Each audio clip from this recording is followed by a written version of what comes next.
Whether the team is giving us the highest of highs or the bluest of blue, we'll cover it all here. Commanders Nightly News. I'm your host, Louie T. Thank you for joining me. Let's get to tonight's lead story. So the Washington Commanders blow a 10-point fourth quarter lead, lose 20-17 in excruciating fashion to the Minnesota Vikings. Vikings extend their win streak to 6 games. They're now 7-1, second best record in the NFL. Meanwhile, the Commanders dropped to 4-5 on the season, 1 game under 500, and their 3-game winning streak is finito. Really disappointed at the way this game ended. Proud of the way that the team fought. The defense in particular was outstanding. Unfortunately, I didn't feel like they got a fair shake late in the game with the interception, but they had their chances too. You know, as much as we want to talk about the defense, laud and praise them, we were up 17-7 and they gave up a field goal. We were tied at 17. They didn't have to give up a field goal or allow the Vikings in the field goal range. There were ample opportunities for them, even after getting in the field goal range, for them to get the Vikings off the field and get the football back to Washington's offense with a chance to win.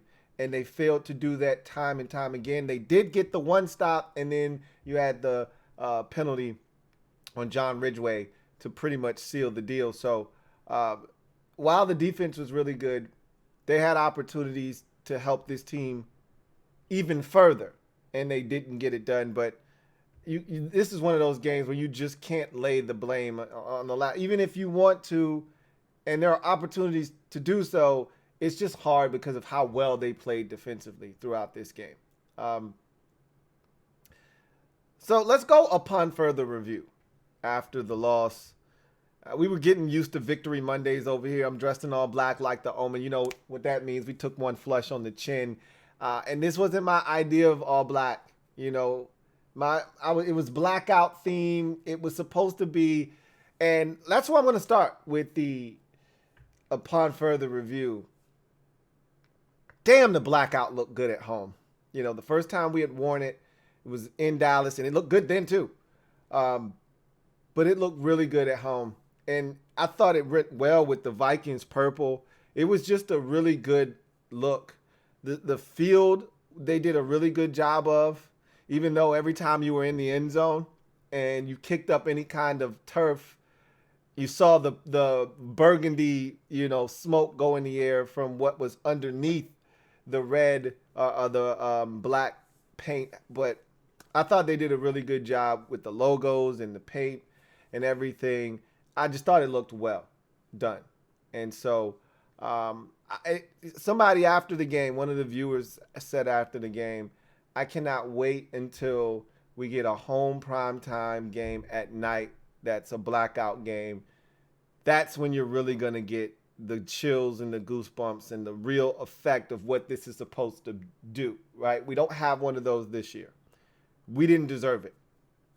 But I surmise that we'll get one next year, and I think they'll save the blackout, or at least they should, for one of those home, primetime games next season, preferably against an NFC East opponent. That'd be the best, but look good.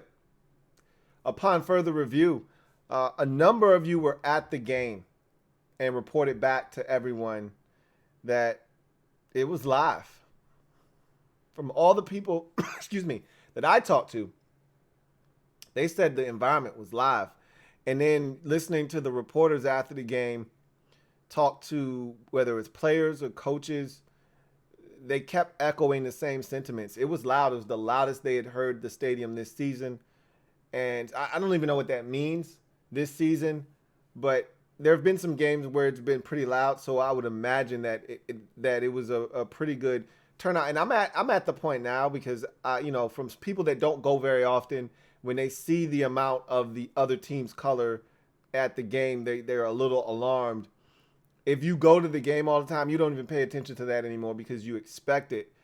I'm more of quantity over quality at this point. It's not about how many Washington fans show up. It's just how loud are they? How good of a crowd was it? And by all accounts, the crowd was into it, and they could smell blood up 10. Clearly, they didn't get it done, but the crowd was ready to erupt. So that's good. They're trending in the right direction. They're making progress. And just imagine what will happen once Daniel Snyder finally sells. Just imagine what that venue will be like. And look, FedEx sucks. Okay. The faster they can find a way to agree to terms on a new stadium somewhere, hopefully in DC, and that's where new ownership comes into play.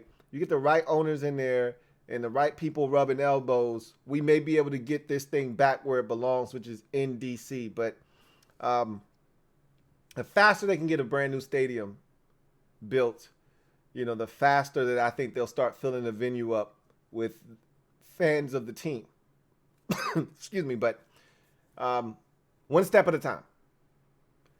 Let's get Dan out first. And then we can start talking about fans coming back that swore they weren't coming back until Dan was no longer the owner. Upon further review, the defensive line is as advertised. One of the things that used to bother me as a fan of this team was the consensus around the media, national, local, people that didn't watch the team but know we spent a bunch of draft capital on the defensive line. The standard throwaway line with this team, because usually no one knows what the hell's going on in Washington. Oh, they got a great defensive line. And I would get really upset because that wasn't always the case. Yeah, we spent a first-round pick on Montez Sweat, on Jonathan Allen, on Daron Payne. Kerrigan, when he was here, was a first-round pick. Chase Young is a first-round pick. Yep, spent a whole lot of draft capital on that defensive line. But it doesn't always play that well, or at least it didn't always play that way. And it used to frustrate me because people would just laud and praise the defensive line and just do it based off of draft merit. Not because of what they've actually done on the field, but rather, they spent first-round picks on those guys. They got to be nice. They're actually starting to live up to it now. And again, this is without Chase Young. Jonathan Allen is playing like an all-pro. Like, this is the best I've ever seen Jonathan Allen. Same can be said for Daron Payne. Do you know Daron Payne had 4 tackles for loss in the game on Sunday? 4!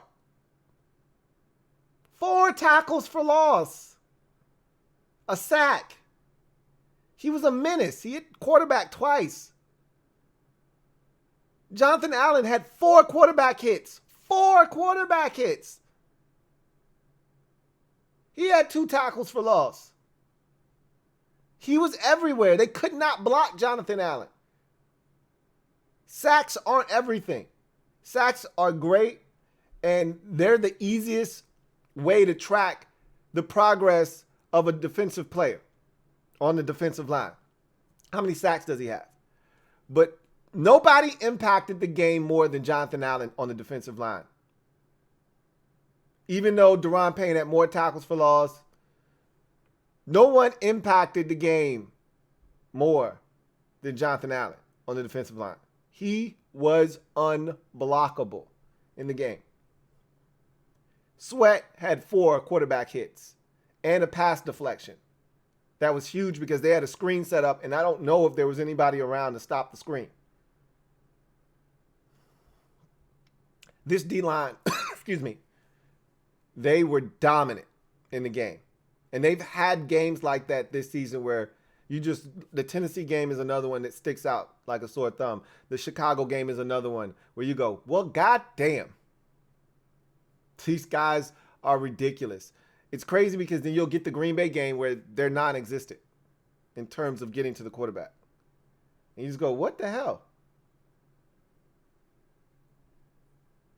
They were absolutely outstanding, was the defensive line.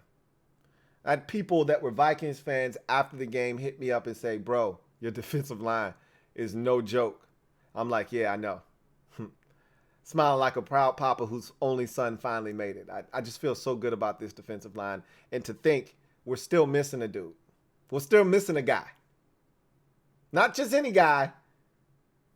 The guy. We'll see what happens when he comes back. Upon further review, Danny Johnson got the start over Rashad Wildgoose. Remember, we were talking about this yesterday. We weren't sure if there was an injury to Wildgoose or if this was performance-based. What did they decide to do? But I'm a big Danny Johnson guy. You guys know that. Was really disappointed in the way that he played in the preseason. I couldn't defend what he was doing in the preseason. It's almost like he thought he had arrived and he had made it, and he lost his mind and he stopped playing the kind of football that lend itself to him being a guy that endeared himself to people like me. Like, there are a lot of people who love Danny Johnson, not just me. But I am a massive Danny Johnson fan. You guys know that. Was really disappointed in the way he played in the preseason. He played himself out of a roster spot, out of a starting spot. He was going to be our starting nickel. Well, I shouldn't say that. They always planned on Benjamin St-Juste being a nickel. But he was going to be a guy that was going to be in the rotation. He played his way out of it. Not only did he play his way out of the rotation, he played his way off the roster. Made it back to the practice squad. Continued to play his ass off in typical Danny Johnson fashion. Ended up getting the nod on Sunday. Makes an interception and was everywhere. I thought Danny Johnson played well. Good to have him back. Looking forward to seeing if Danny Johnson can pick up where he left off last year when he was playing outstanding football and give this team a shot in the arm in that secondary that could desperately use some help at the cornerback position. Upon further review, speaking of the cornerback position, we got ourselves one at the cornerback position. And we felt good about him last year as a rookie, but obviously there were some injuries that cut his season short. But we were really pleased with what we saw out of Benjamin St-Juste when he did play last season. I wasn't too keen on the whole moving him inside the slot and playing him inside. I didn't. That wasn't my cup of tea. That wasn't my forte. I was like, I prefer my juice outside. He'll adjust to the environment out there. If it's hot, give me some hot juice. If it's cold, give me some cold juice. Whatever the case may be, I like my juice outside. Turns out juice can go anywhere. But the one big play he gave up on Sunday, and you could argue he was tired. That's my story. I'm sticking to it. But it was in the slot. I don't like my juice inside. I like my juice outside. But one thing's for sure, they had him playing star coverage against Justin Jefferson. And you can hold up the numbers all you like, 7 for 113, 115, whatever it was in a touch. I'm just going to tell you that Benjamin St-Juste held his own. There's a 47-yarder in there when the dude was absolutely gassed and he got cooked on that play. Shit happens. But should have had a pick six. Had a pass breakup that led to a pick. Had another one that almost led to a pick that should have given the offense back the football one final time. He had 2 or 3 pass breakups in the game. Was instrumental in getting the Vikings off the field on a number of third downs when they tried to challenge him. I thought he was really good. I did not think he could do what he did. And again, Justin Jefferson's numbers, they are what they are. Not going to take that away from him because he eclipsed 100 yards, 7 catches, but the man had like 13, 14 targets. I'm going to continue to say this. As a matter of fact, upon further review, TJ Hawkinson was the biggest problem in the game, not Justin Jefferson. I stand corrected. I told you guys this yesterday after the game, but I'm going to even put a little bit extra sauce on it. Double O style. Okay. I was wrong about TJ Hawkinson's impact on the game in his first game as a Viking. I'm like, yeah, he just got there. I mean, how dangerous could he possibly be? 9 catches on 9 targets. 4 of those 9 catches moved the sticks on third down. He was an absolute menace in this game. We've had trouble with the tight end over the years.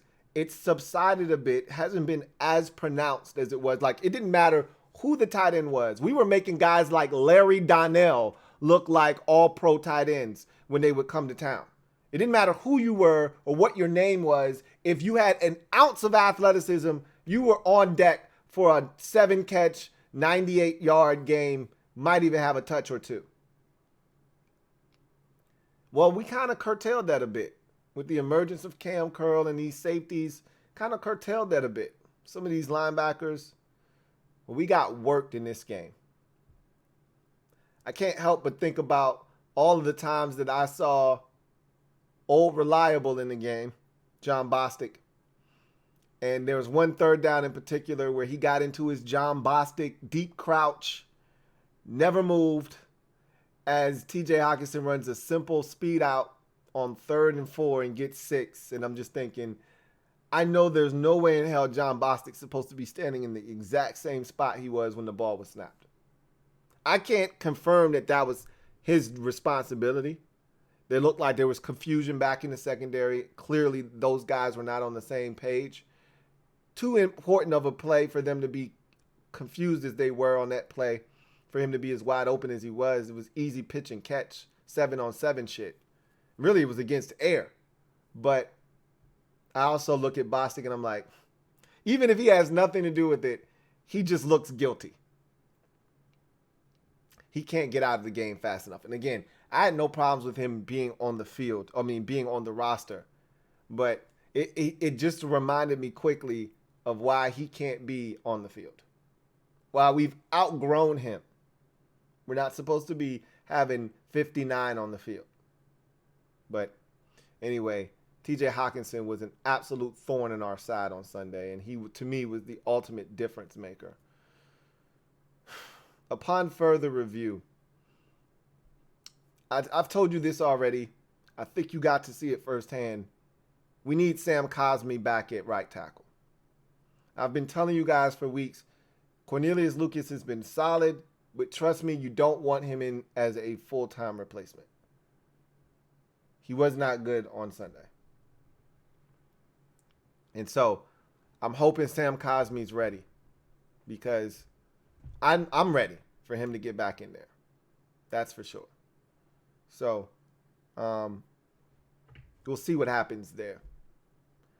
Speaking of which, upon further review, Ron Rivera talked about Trey Turner and whether he would be a permanent fixture on the offensive line moving forward. Said he's going to assess the tape and make a decision. My guess is he's going to leave Trey Turner in the game. That's my guess. He's a Trey Turner fan. So we'll see. Upon further review, Dax Milne had his best game as a punt returner. Really, best game as a pro, period. A lot of you are hard on Dax Milne. I listened to him after the game. Really nice kid. Hard not to root for him. That's number one. Number two, he talked about returning punts, and he said, look, something that I really, haven't done. Like, I did it sparingly in college, but it wasn't something that I was really adept at. So, like, for all intents and purposes, I'm learning on the job. This is on-the-job training for me. And he's getting better. And he said, I'm getting better. And you saw it in the game. He's getting better. He'll never be silky smooth, top end acceleration, superb athlete, change of direction, this, that. Look, you know what you're getting. I just know the guy catches the football. That's my number one priority for whomever's that punt returner. Just catch the ball. Anything you add after that is icing on the cake. Just catch the football. Dax Milne does that. And he actually had some solid returns. And he had his first touchdown grab. So, bravo for Dax Milne. Happy for him. Upon further review, we're not getting enough out of the tight end position. I don't know if this is by design. I don't know if it's due to the injuries that occurred in training camp and the lack of reps that these guys got. But keep in mind, it's Carson. It was with Taylor. These guys just haven't been productive, period. And we've done the yo-yo thing in and out of the lineup. with Cole Turner. Took him like 5 weeks to even be active before they even gave him an opportunity to play. He plays for like 2 straight weeks. Then he gets injured again. Logan Thomas, he's been yo-yoing back and forth in the lineup, obviously. Came back week 1, played the first 2 or 3 weeks, got injured, didn't see him for about a month, like maybe 3 weeks. Comes back, plays non-existent the last 2 games. He's played in each of the last 2 games. I don't know if he has a catch in either of those 2 games. He may have 1 catch. But he's been a non-factor. The best tight end right now that we have from a production standpoint is Amani Rodgers, if that is even fathomable, because this guy is barely involved on a weekly basis as well. We got to beg for this guy to get a touch. And as you can see, doesn't matter how he touches it, he's dynamic. He didn't have a single target in the game on Sunday. He just had 1 jet sweep carry, and that went for big yards on a 3rd and 1. We got to get more out of the tight end position. We were so stoked about tight end and the endless possibilities about that group. And we're sitting here left twiddling our thumbs with this group because we've gotten next to nothing out of them. And again, I don't know if it's by design, where they're not getting play calls that highlight them or make them the first read, or the quarterback's just not looking for these guys. But the best tight end play this season might be like a 2-way tie between the tight end screen in week 1 to Amani Rodgers and the seam ball that Cole Turner caught against the Bears from Carson Wentz. If those are the best plays you've gotten from your tight ends this season, it's been a rough go of it. And it's been a rough go of it, and Sunday was another day where the tight ends were essentially non-existent. Something has to give, because that room is too talented to have the lack of productivity that we've gotten out of the tight end position. Speaking of lack of productivity, upon further review, we need more out of the running back position. I don't care who it is. I don't care how you do it. We just need more out of the running backs. This is a Scott Turner problem for me, because Curtis Samuel should be a part of this every single week. There should not be a week that goes by where Curtis Samuel doesn't have 3 to 5 carries as a tailback in whatever capacity you like. He had a gun run right up the middle for 16 yards. He didn't touch the football again in a running capacity the remainder of the game. Make that make sense to me. A guy that had been on a torrid pace of late with his touches in the run game and his productivity. He was huge against the Colts. He was big against the Packers on the ground. And all of a sudden, you just decided, not going to really let him touch it in that capacity in this game. Make that make sense to me, because it doesn't. This run game is struggling as is. Anything that you can do to inject and infuse life to it, you should be doing that. Curtis Samuel does that. I don't understand why you wouldn't want to do that. Really frustrating. Brian Robinson, you need to call better runs that fit his skill set. He's struggling right now. Antonio Gibson, I just think you need to find more creative ways to get him involved other than, hey, we're going to fake the screen one way and throw it back the other way and throw it to Antonio. Good luck with that. Nobody's had success. Antonio, Curtis, Terry, doesn't matter who you throw that football to, when you fake it one way and throw it back the other way, everyone's losing 5 or 6 yards. How you want to throw a screen? How about you have Antonio Gibson? Like, why do I have to give you all these ideas that you never use? You want to throw a screen? You know what would be a great screen to throw Antonio Gibson? Line him up in the backfield, have him flare out, have your tackle and your guard flare out as well, right? Have your guard and your tackle from the other side pull over They're going to pull and they're going to block the guys that the tackle and guard on that side aren't going to block. They're going to pull and block those guys, get those guys out in front, and just throw them a swing screen. Just a novel concept. Anyway, I digress. Just find more creative ways to get Antonio Gibson the football. Why not put him in the slot? Why not move him around? Use him as a receiver. Whether he's in the backfield, whether you motion him out and you get him isolated, he should be touching the football more. In space. You keep telling us in space, in space, in space. That's all Ron ever says about Antonio. But he doesn't get it in space as often as he should. Make it make sense.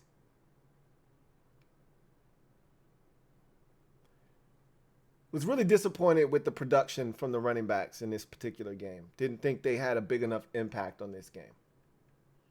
Too many third and longs again. And speaking of which, upon further review, our third down offense sucks. Big reason that it sucks is our first and second down offense doesn't do it any favors. One of the things that I loved about Scott Turner early on in his tenure here in Washington was the first and second down offense, which has gotten progressively worse, which is why third down offense has gotten progressively worse. He, as a play caller, has gotten progressively worse. He was really good in his first year here. Very creative, with a lot less weapons. way more creative. Last year, I thought it waned a bit, but you were dealing with, I thought, a very limited deck. And also, you had a guy that was way more familiar. So I said, maybe he is calling some things that he thinks is going to help out his quarterback, Taylor Heineke, that has a specific skill set. What I've come to realize is that Scott Turner has just gotten increasingly worse as a play caller, just in general. And I can't really, for the life of me, explain to you why that is. But he's gotten worse each of the last 3 years. Started out really high in 2020, thought he regressed in 2021, and he's gotten even worse in 2022. I used to bitch and complain about just situational stuff. That was it. I was really pleased with the play calling and the design of plays, getting guys open. The run game was creative, even though I didn't love the gun runs.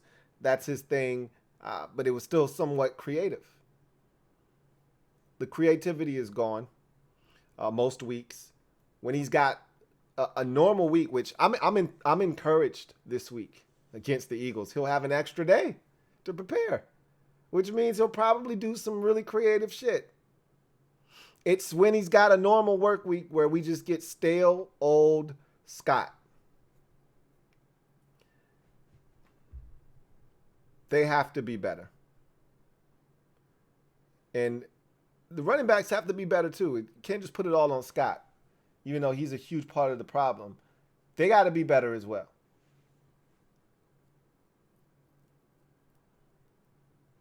I think I got everything that I felt like I needed to touch on. Upon further review, John Ridgway was told to rush the way that he did, which I put the problem back squarely on the shoulders of this coaching staff. Why would you put your player in a position to give the officials an opportunity to decide your fate? I was reading a tweet from John Keim earlier today because Ron's presser, which we usually get on Monday as a media thing, was just a conference call. So we didn't get to listen. We didn't get to watch it like we normally do. Maybe they just were pissed off because they lost and they just didn't feel like dealing with it today. They had some other shit. They just wanted to do something quick with the media. Whatever the case may be. One of the things, I read the transcript of the entire conference call, pretty much. And one of the things that Ron told the members of the media on that conference call was they coached John Ridgway to rush the way that he did, cross the face of the center. Why? That again, this goes back to the challenge flag that he threw in the fourth quarter. Why? Risk versus reward. John Ridgway crossing face of the center. Risk versus reward. Do you know the rules or not? That's the question I got to ask Ron. Do you know the rules or not? You're on the rules committee, bro. So I would hope you know the rules. Sometimes I don't know and I'm not sure because early in the season, somebody brought up IR and you didn't even know that it was only 4 weeks instead of 6 like it used to be. So I'm not sure if Ron even knows the rules to some of this stuff. That said, even if it's not contact to the head and neck area of the center because they treat the long snapper like a defenseless receiver so you can't hit him in the head or neck area. Why would you even send your defensive tackle across the face of the center under any circumstances, especially that particular circumstance with that portion of the game on the line? Why would you do that? John Keim had a tweet where he said Ridgway had already done it on a PAT earlier in the game when they tied the game up at 17 apiece. He did that same rush, and it was even more violent on the PAT. Vikings complained about it, and so the officials were looking for it on that field goal to give them the lead that ultimately killed our hopes of getting the football back. If you know the rules and you want him to do that on a PAT, knock yourself out. But with the game on the line right there, knowing that I just treat it like a punt. You know what the special teams coordinator tells the punt, block team? It's 4th and 3. We don't care about blocking it that much right now. Y'all don't even get close to the punter. Because if you run into him, it's back. Defense is back on the field. It's too big of a risk. Don't get anywhere near the punter. You should be treating that same situation like that. Risk versus reward. Is John Ridgway going cross face of the center, blow him up, and block the kick? If not, which that's a pretty big ask of a guy, single-handedly to go out and block a kick. If he's not going to do that, then the reward, the risk isn't worth the reward.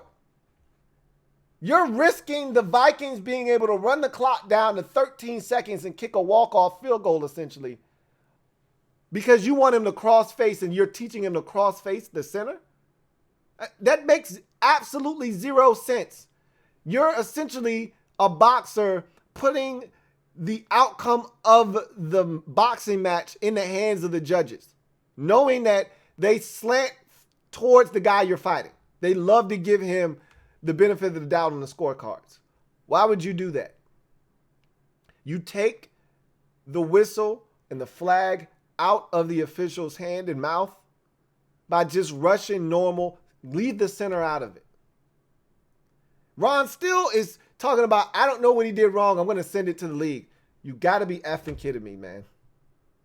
Somebody told me, oh, he really didn't hit him that hard, he fell down. I don't care, that's the point. You put the officials in a position where they could throw the flag. Don't do it. There should be no justification for that shit. You should be saying, hey, that's on us. We taught him to do that. That shit's dead. We're not doing that anymore. End of discussion. He's still trying to fight it. Bro, you lost the game because of some shit you told him to do. You lost the game because you decided that you wanted in his act. You know what?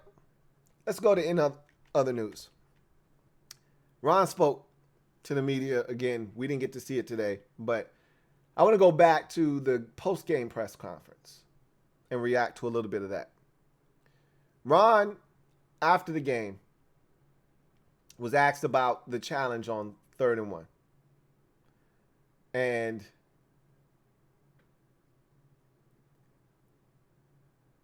first of all, let's go back to the 4th and 1 bootleg. Ron said that analytically, they did the right thing. That's what analytics told him to do. That shit eats at me. Can you just say, hey, we like the play call, and if we execute better, we think we would have had it. Don't sell me on some bullshit about that's what they told me upstairs, so that's what I went with. Like, if that ain't the biggest cop-out, man, that's some bitch-ass shit. Like, spare me, man. Don't sell me that this is what they told me to do upstairs, so I did it. That ain't what you said when you went for 2 against the Giants in 2020. You just talked about your gut. You went with your gut. What you like to do on the road is you want to go for the win. Don't sell me some cockamamie bullshit ass excuse about, oh, that's what the analytics said, so we just did the analytics. 3rd and 1. Why you throw the challenge flag, Ron? I thought we could win. That's your rationale. You thought you could win. You thought you could win. So you threw the challenge flag based off of you thought you could win. Not really weighing the pros and cons of throwing the challenge flag is 3rd and 1. Not 4th and 1. You still can pick this up, by the way. But you've already wasted the time. Again, context is everything. Context is king. You've already wasted the timeout on a 4th down in which you decided to run a bootleg because the analytics said this is what you should do. You fail, so you waste the timeout. You don't run quarterback sneak or you don't run the football at all. And I wouldn't have suggested you run it. Just quarterback sneak it. That was my whole thing. Till they stop it, that's what I'm rolling with. Okay? Because if you're going to do the same bullshit you did against the Colts on that 4th and 1 where you weren't even close, I'm good. I don't need to see that shit again. Just quarterback sneak it. But okay, you ran bootleg. You didn't get it. All right, fine. But you burnt the timeout to not get it on 4th down. That was the point that I'm trying to make. So you're already down a timeout. Second half timeouts are like precious jewels. All right? You cannot waste them. You have to cherish them like they're your firstborn and you can't have another. So you wasted one already and you just frivolously throw the challenge flag and just decided, oh, I think we can get this. So I'm going to throw the challenge flag. If it's the first half, man, you do whatever you want. You throw the challenge flag to your heart's content. I don't give a shit. You waste all 3 of your timeouts in the first quarter within the first 3 minutes of the game. I don't give a shit. First half timeouts, they come a dime a dozen. Do whatever you want to do with them. Second half timeouts, you cannot waste them, and you wasted it. And your explanation was, I thought we could win. That's the best you got. I thought we could win. And then he comes up with some other cockamamie excuse that made absolutely no sense. And I'm sitting there saying, bro, do you not understand do you not understand the weight of the decision that you made and how it impacted the game moving forward? And then he wanted to go back and try to justify it by saying, hey, we got to stop. And if not for the Ridgeway call, we would have got the football back with 1:45 in a timeout. Hey, that's cool, Ron. But guess what happened? You did have the Ridgeway penalty. And if you would have had the other timeout, they wouldn't have been able to run the clock down to 13 seconds. They would have had to either try to score or they would have had to run those same plays and we would have got the football back with about a minute left. Just say I effed up. Couldn't do it. And it is not just the fact that he didn't admit that he effed up. My biggest problem is I think he'll do the shit again. That's the thing that bothers me. Not the fact that he did the shit. You know, I thought we could win. All right, whatever. I don't think you had a chance in hell of winning. But that's besides the point. Don't do the shit again. I think he would do the shit again. That's what scares me. He didn't learn his lesson from this shit. Just like I'm not sure that they're not going to coach John Ridgeway to do the exact same thing. Like, that's the shit that irks me, that has me nervous. Is like, y'all don't get the shit. I'm not sure that y'all get it.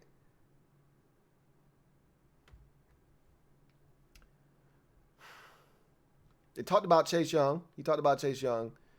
And I think Chase is going to play this week.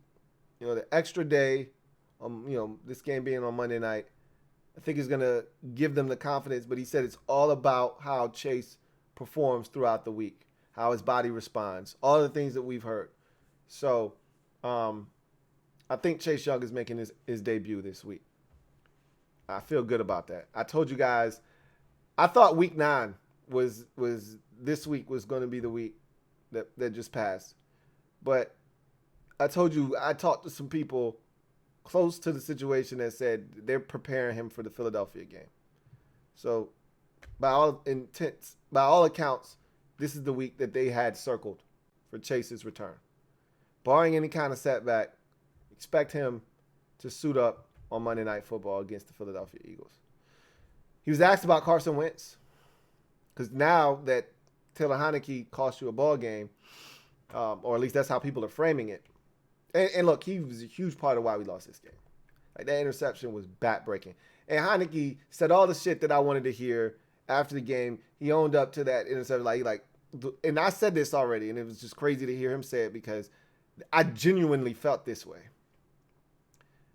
In that particular game, with the way the defense was playing, just don't give the Vikings a short field. I don't think they would have been able to string together the amount of plays that it was going to take for them to get into the end zone. I just don't think they were going to be able to do it.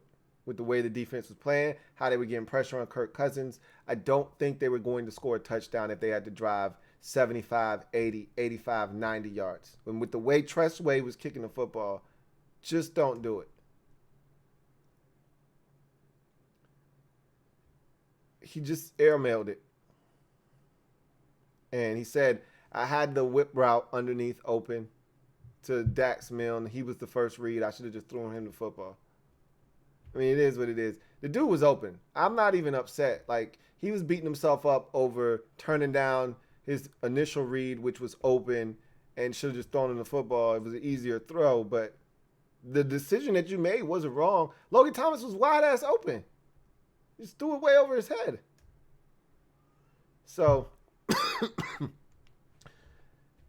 Ron talked about Taylor Heineke, and, this is what you get with him. It's a roller coaster ride. He talked about that on a post-game show, talked about it again. And then, of course, because of that and Heineke losing the game, you get Carson Wentz questions. How's he doing? Where is he in his progress? And they're like, hey, he's in great shape. He's keeping himself in great football shape. And so he said something interesting, because my assumption is he'll be ready to come off of IR that very first week that he's eligible and play against Houston. And I'm still sticking to that. But he said that, they'll evaluate him, see where he is, and then start, decide when they want to start his clock.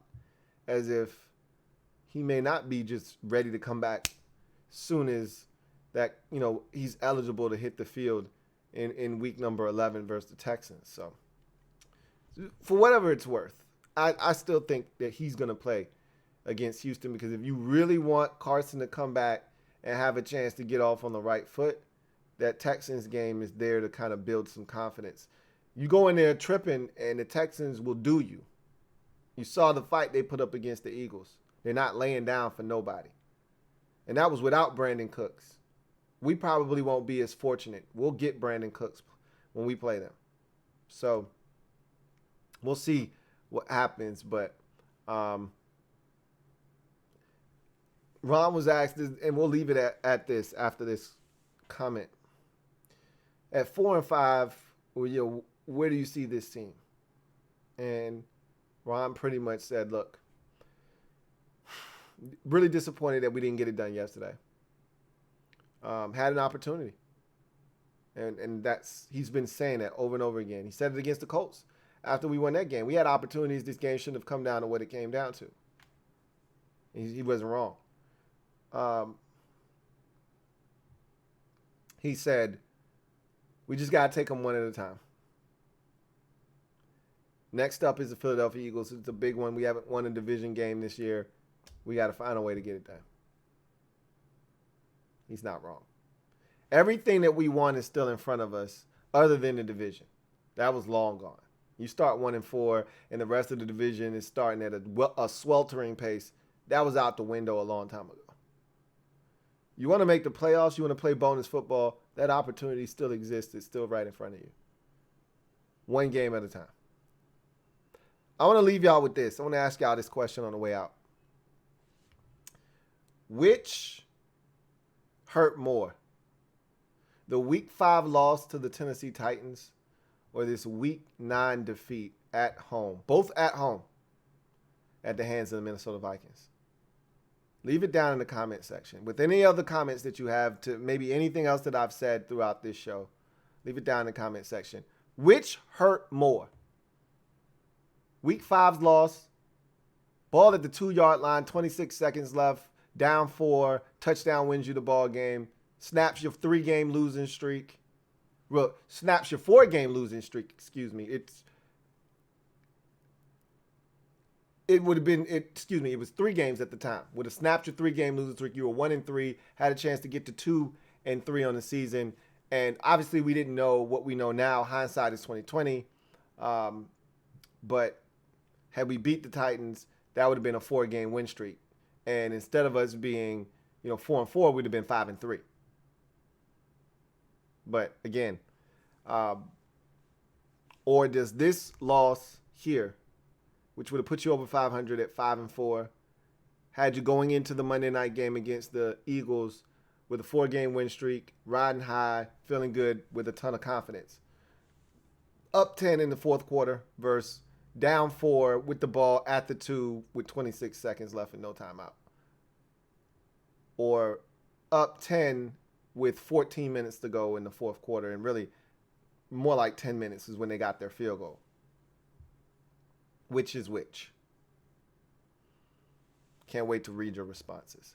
That's going to do it for me, your man Louie T, here on Commanders Nightly News. Look forward to chopping it up with you throughout the course of the week. Remember, it's going to be a different week. You're going to get to enjoy all the festivities on Sunday. There is no game until Monday, so this is a great week. Everything's going to be pushed back. So the week normally starts on Wednesday for us. They're not going to start their work week until Thursday, so it's going to be a little bit of a different week. But we'll chart everything as it comes down the pipeline. Anyway, enjoy the rest of your evening. Have a good one. Here comes the diesel. Here comes the diesel. There's the snap, hand to Riggins. Good hold. He's got the first down to the 40. He's gone. The 35, the 30.